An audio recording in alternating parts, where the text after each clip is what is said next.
Hi, I'm Michelle from Uniquely Michelle, and today I'm going to do a video tutorial to show you how to make the ID window pocket for the Kristine ID wallet. And there's actually two versions out there. This is the original version. This is the version of the ID window that is in the pattern. There is an alternate version out there that I have a video for as well, but today we're going to be working on this one. So I'll give you an up-close shot of what we're going to be working on, and I just want to say thanks for joining me. All right, let's get started with this. These are all the pieces I need to make the ID window as it is written in the Kristine ID Wallet pattern. So this is the back of the wallet, which so the ID window is actually, as I wrote the pattern, the ID window is actually on the back of the wallet. So this is the main back piece for the wallet. There's two pieces here that they're the exact same size, and that will make our ID window. And then there's, can be difficult to see, but the clear vinyl piece that will be obviously making up the window part of the Kristine ID wallet. So to begin with, I'm going to take these two pieces and set them aside. Oh, one other thing. I have interfacing on the back of these. So on the back of the back piece, this is fusible interfacing, fusible fleece. So that's on the back of this main piece. And then these pieces, they have, this happens to be SF101 or Shapeflex 101. So anyway, it's a fusible interfacing. So a fusible woven interfacing is what I meant to say. So anyway, these are the pieces we're going to start with. The other two parts of this I'm going to set aside. The first thing I do is I actually put these two pieces right sides together, and you can pin or clip. I'll go ahead and clip them. And then what I'm going to do is sew all the way around with a 1/4 inch seam allowance. So I'm not going to show you how I do that because it's pretty simple. I think you can figure it out, and I'll show you what it looks like afterwards. But so I just put these two pieces right sides together. These are the pieces that'll make up our ID window, and I sew at a 1/4 inch seam allowance all the way around. So I'm going to go ahead and do that, and then I'll come back. Okay, I've sewn a 1/4 inch seam allowance all the way around, which the ID window pieces, and that can be kind of weird because, of course, I can't get into the middle. It seems like I've messed up in a lot of ways, but that's the correct way to do it, believe it or not. So I have that all ready to go. I need my marking pen or pencil that can be erasable, and I like the Frixion. This works really well for this particular in this particular case because none of these lines are going to be on the front or on the exterior of the ID wallet. So they're all going to be hidden, and it won't be a problem. And then this, I just have a ruler. I have a nice little one here. You can use a bigger one as well. So the next thing that I'm going to be doing is I need to mark my opening for the ID window. And to do that, I mark 1/2 inch in from each of the seam lines, not the edge, but the seams. So I just go at 1/2 inch here and mark it in this. I think this pen might be on its last leg. Scooch this over so I can kind of know where I need to end here. All right, and then I'm going to get a new pen. Have one just in case because I knew that one might be on its way out. So here's another new pen. See if that works. Hopefully it will. And then once again, I just mark all the way around.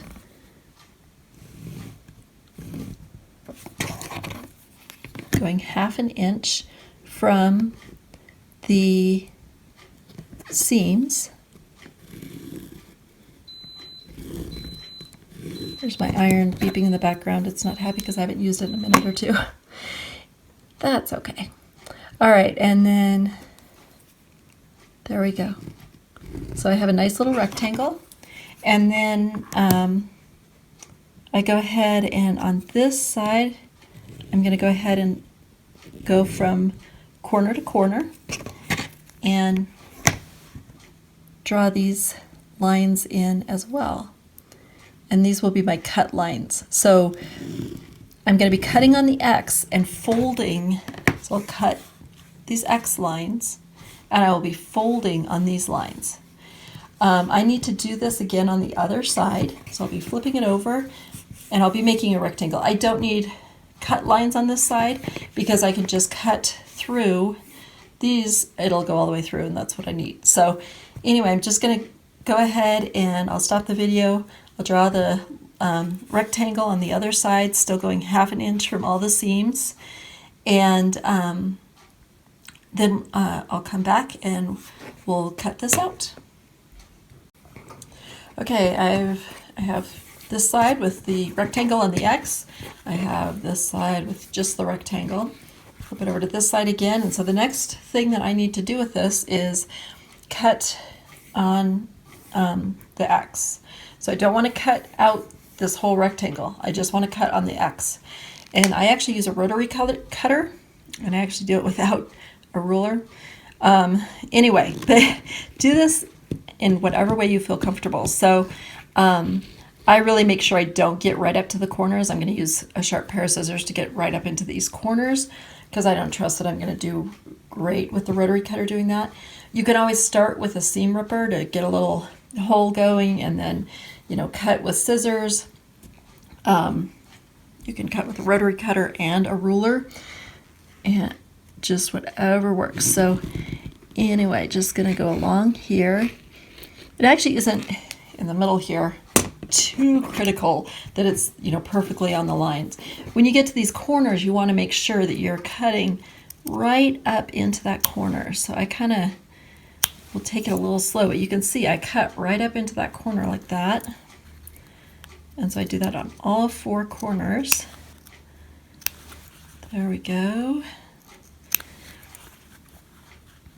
All right, so got all that done. You should be able to turn it over now, and I should be cutting, it should be cut right up into these 4 corners as well. If it's off, if your rectangle's off by a whole lot, you might want to adjust your rectangle a little bit or something because of what we're going to be doing in the next step, which is putting on some double-sided tape around the rectangle, and that's what's going to hold these flaps back to make our opening for our for the ID window. So this is where people do all kinds of different methods. Some people don't use tape at all. Some people use glue. Some people just use nothing and press it open. It kind of depends on what you're comfortable with. In the pattern, the directions call for the double-sided tape. And I like the double-sided tape, and I'll show you why here in a minute. So what I do is I put this double-sided tape right up so that it's matching, the one edge of it is right up against that rectangle line, okay?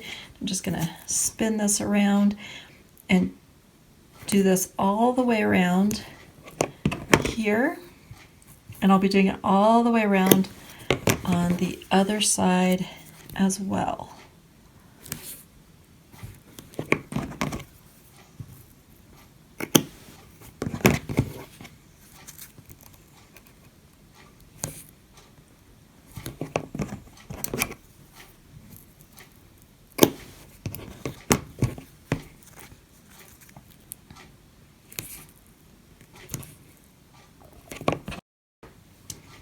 Okay, so I have already started removing the paper on the double-sided tape. I have double-sided tape around the rectangles on both sides. I removed the paper on all but this piece on this side, and I only want to remove it on one side. Otherwise, if I were to flip it over now and start working on this side, it would be sticking to my work surface, so I don't want to do that. So Now I'm going to start folding back these triangles. This part right here is the reason I like the double-sided tape. Even though it's very thin, it still has just a little bit of a raised edge at the edge. You know, has a little thickness to it, such that when I'm folding this back, I can fold it right on that edge.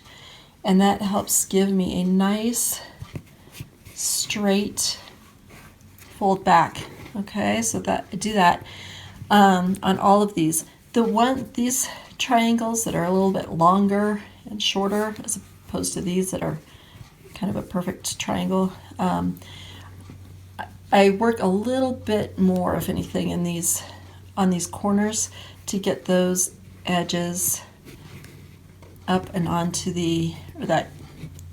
just that right near that corner cut, right up onto that tape. And I'm going to just continue around here, and you can see I'm revealing the triangles on the other side now.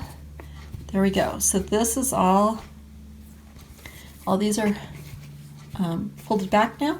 I'm going to do the same thing on this side really quick, and I want to show you this so that you can kind of see how it's hopefully sort of starting to look like an ID window.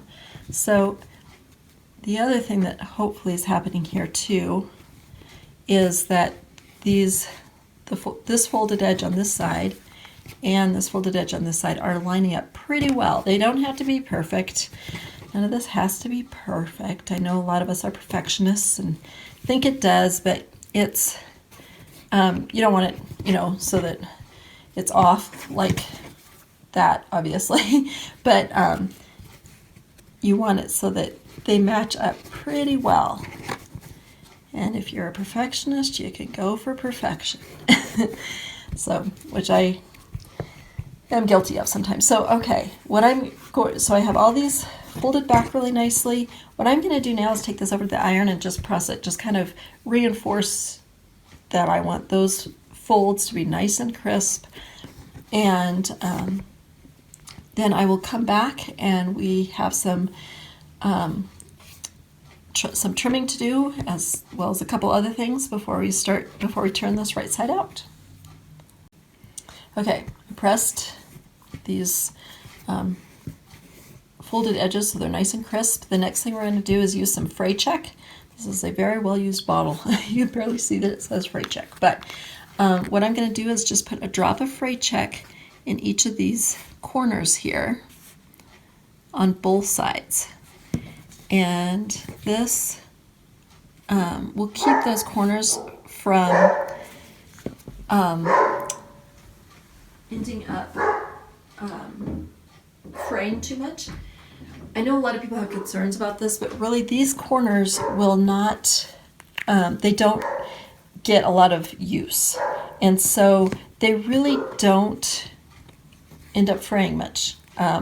You will, just by the nature of things, you can sometimes see a few, teeny threads or whatever, but I've never had a customer, or anyone else that I've made these for, have any issues with it. I mean, it's just, I don't know, and with the fray check, it's not like anything's gonna, start coming apart or anything. So, that's just one of the concerns people have, and I haven't had any issues with it myself. So anyway, so if you have that, and then the next thing that I do is I need to do some trimming. And so I'm going to first start by trimming off these corners, just close to the stitching, just like you do a lot of times with corners like this. There we go. And then the next part that I'm going to do is trim these to about a 1/4 inch seam allowance.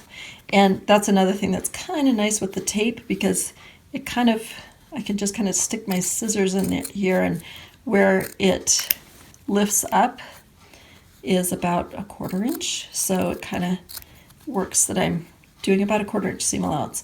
It actually isn't the worst thing in the world if it's a little wider, as long as it doesn't go, past this seam or up in, close to that seam. You don't want it too much thinner, because that's not going to be good as you're continuing to make this ID pocket window. So cut the rest of these off really quick, and then I will show you the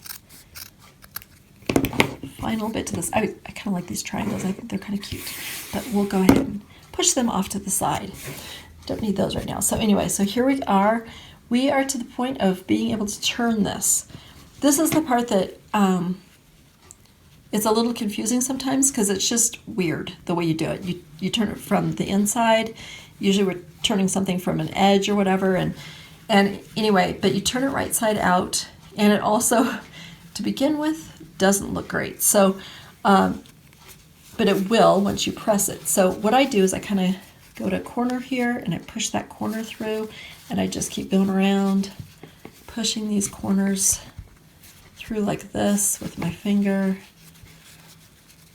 Keep working around. Here we go.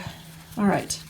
So that right there is your beautiful, not so much yet, ID window pocket. So this needs a lot of pressing, and I don't want to say a lot of pressing, but what I'm going to do now is I'm going to work to get those corners pushed out a little bit more. I have several different tools that I will use for that. One is that purple thing, and you just want to be gentle here. You don't want to poke a hole in your corner. So, but work that out, work all the corners out, and once you have that done, then you're just going to want to, line up these folded edges, make sure that these edges are pushed out well, and give it a good press. So I'm going to continue pushing my corners out, and I'm going to continue, and then I'm going to go press this so that it looks nice and flat and not so crazy like it does at the moment. And then I'll be able to move on to the next step. So we'll be back here in a minute. All right, my ID window pocket is nicely pressed. You can see it looks much better now. And I have my piece of clear vinyl right here and some clips. So this next part is a little tricky in a way. It takes a little bit of time and can be frustrating, especially the first couple times you do this. This is where the double-sided tape helps, but also is kind of a little weird. Right now, there's just a little bit of tape on each of these corners that's sticking out beyond those triangles. And so anyway, so it kind of sticks together a little bit, and so you have to kind of open it up a little bit. Not a big deal. The tape, I think, kind of helps in that when I start getting my vinyl in there, I can kind of, it doesn't stick really well to the vinyl, the tape doesn't, but it does a little bit. So I'm just sticking my clear vinyl between the two layers here. So, and I'm getting it in there. There's seams, obviously, that are kind of in the way, so that makes it a little bit interesting sometimes. But I'll kind of, sometimes I'll get it where it's in the corner. It's not going to be all the way in the corner here, but I'll get it toward that corner, and then I'll just kind of put a clip there to hold it in place, at least hold it in that corner, while I work my way around and continue putting this vinyl inside. So there we go.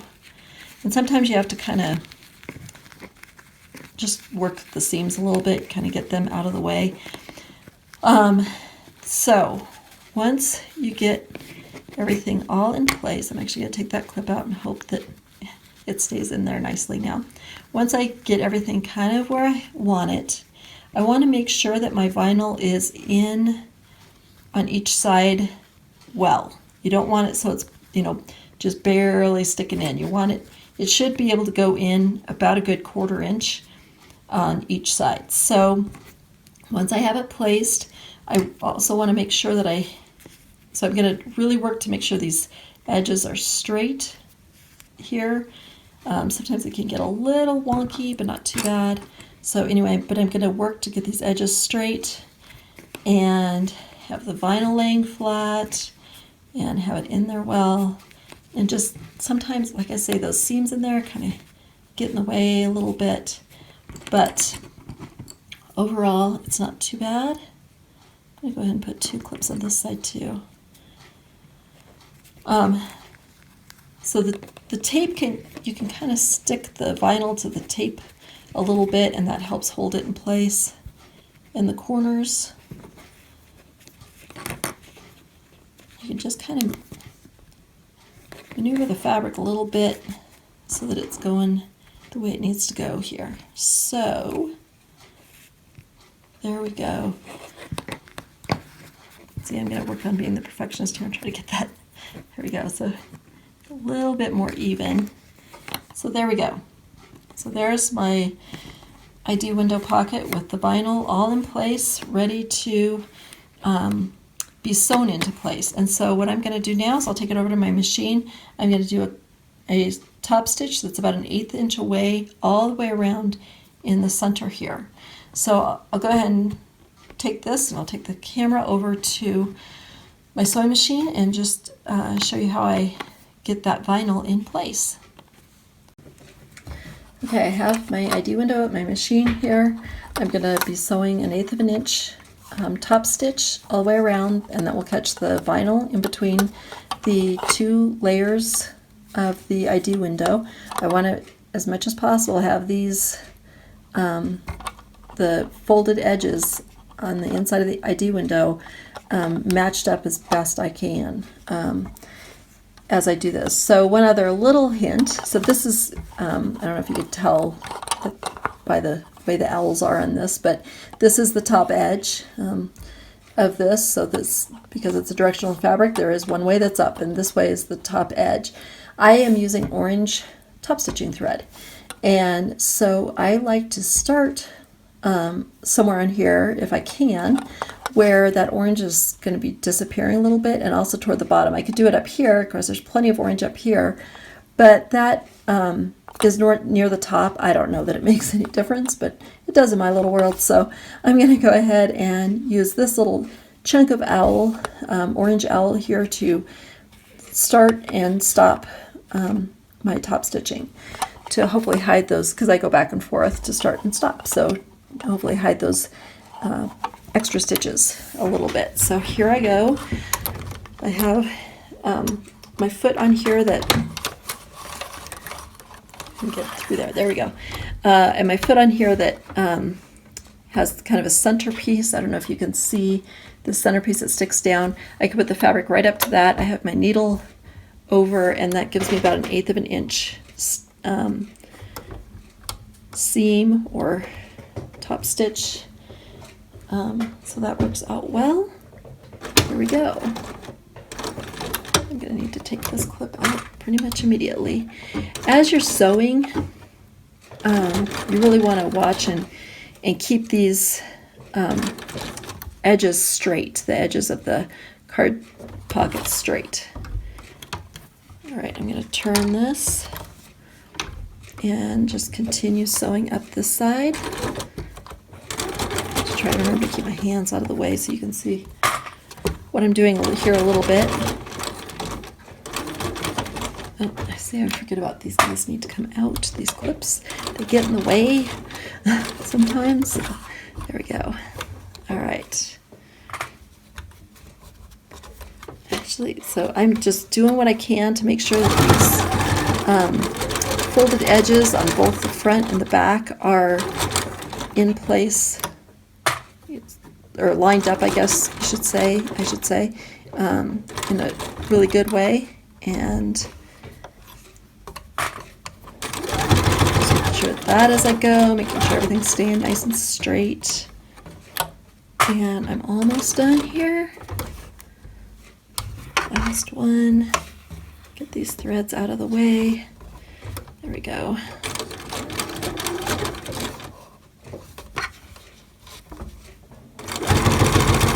All right.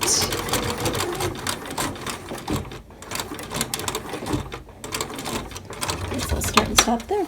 Okay. So, a few quality check things to look at now as opposed to when your wallet's finished, because now is when you can fix it. So first of all, here's the side I sewed on. So there's obviously, because I sewed on this side, the stitching should be on the fabric on this side all the way around. I want to flip it over and hopefully see that the stitching is on the fabric on this side all the way around, and it is. So that's good. My edges are lined up, and then I kind of want to go around and I do some little tugs to make sure that the vinyl is caught in there all the way around. You could look and see, but I also like to give it a little bit of a tug just to make sure that I didn't miss anything.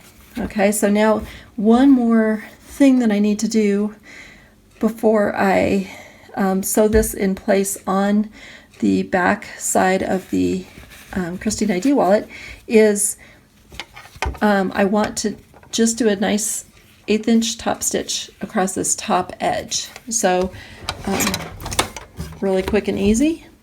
I do use my height compensation tool to keep my stitches even at the beginning. And so got this going. All right. All the way across, just like that.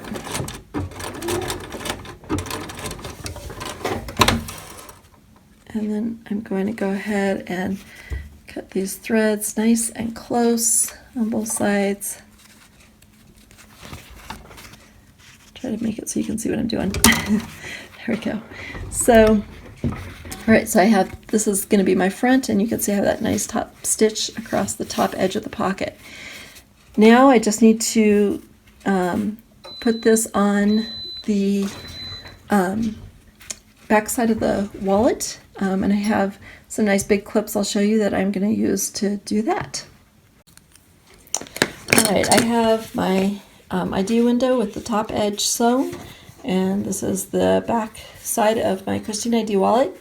All I need to do now is center this, and you can actually measure it out and make sure it's perfectly centered, or you can eyeball it, which is what I generally do. I'll probably check it here really quick. We'll see. Make sure I have it all centered well.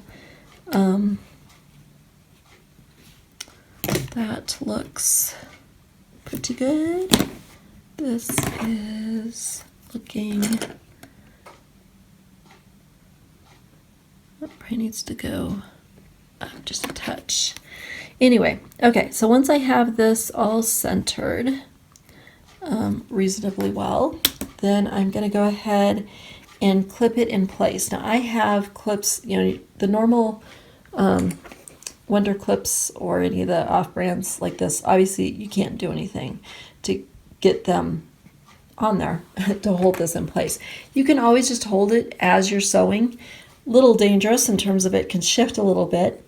But these clips, these are Wonder clips too, they're jumbo Wonder clips. These clips work really well. They have a nice big opening here, so I can actually, it works out really perfectly for the Kristine ID wallet.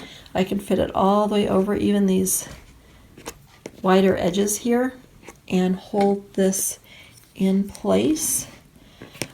So I'm going to put these all the way around. I'm even going to clip the top just to help secure it.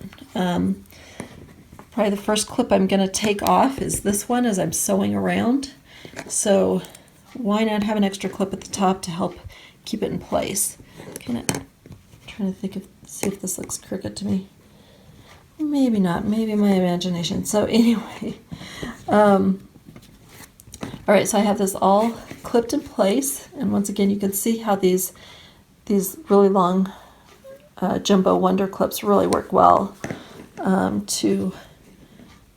without scrunching up the fabric or anything like that. It works really well. So I think, I don't know if you could find binder clips that will go that distance without messing up the fabric. You could probably come close at least, but this is what I use. So now I'm going to go over to my machine. I'm going to go ahead and top stitch 1/8 of an inch away from these 3 edges here, and get my ID window in place. And then this side of the Kristine ID wallet will be finished. So I will head over to my sewing machine. All right, I have my ID window all clipped in place and ready to sew that 1/8 inch around the to attach the pocket and make it so it's a pocket actually. I'm going to be using my height compensation tool. This just has 3 different not really layers, but anyway, 3 different pieces. They're all put together, but anyway, I can move them, and I just need this single layer here. It's a nice thickness to make sure that my stitches are even, so I'll start with that behind my sewing foot as I go here. And so we'll go ahead and get sewing. I'll move this in a little bit so hopefully you can see a little bit more what I'm doing. And here we go.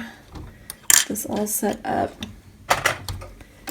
Put that height compensation tool back behind here to keep my foot nice and level. And go ahead and sew this ID window pocket in place. As soon as that height compensation tool pops out, it's done being used. So it kind of works out well that way. All right, and for every time I turn, I need to put that height compensation tool back in place behind my foot.